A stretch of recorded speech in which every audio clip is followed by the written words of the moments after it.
আর আমরা যারা বাউল বিচার গান করে থাকি, বাংলাদেশের কৃষ্টি কালচার, আমাদের নিজস্ব সঙ্গীত, নিজস্ব ঐতিহ্য, এটাকে আমরা ধারণ করি।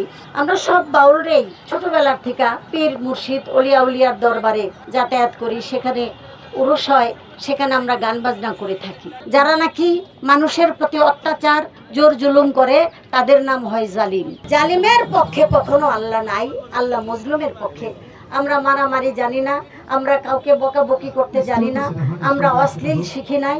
অতএব আমরা শুধু চাই, এই আবেদন রাখি, যারা আমাদের শান্তিপ্রিয় অলি আউলিয়ার মাজারের উপরে নির্মমভাবে আঘাত করেছে, ভেঙেছে, সেই প্রত্যেকটা আঘাত আমাদের কলিজার মধ্যে লেগেছে। তাই আমরা নীরবে শুধু মালিকের কাছে বলেছি, মালিক এটার সুরাহা তুমি করো, সবার মনে বোঝার সেই তৌফিক দান করো। বাংলাদেশের এখন বর্তমান যিনি সরকার, তার কাছে একটি দাবি, যেন আমাদের মাজারগুলো যারা এই ক্ষতিগ্রস্ত করেছে তাদেরকে দিয়ে যেন আমাদের মাজারগুলো ঠিক করে দেওয়া হয়, আর এবং যারা আমাদের এই ঘটাইছে তাদের যেন আইনের আওতায় নেওয়া হয়। এই মাজার যারা ভাঙলো তারা যেন আবার করে দেয়, তাদেরকে অতি সত্বর জন্য আইনের আওতায় নেওয়া হয়, এই দাবি করে আমরা মাজার ভাঙছে যারা, মাজার ভাঙছে যারা, মাজার ভাঙছে যারা, সমস্ত দেশবাসীর কাছে আকুল আবেদন, অতি সত্বর যারা এই মাজারগুলি ভেঙেছে,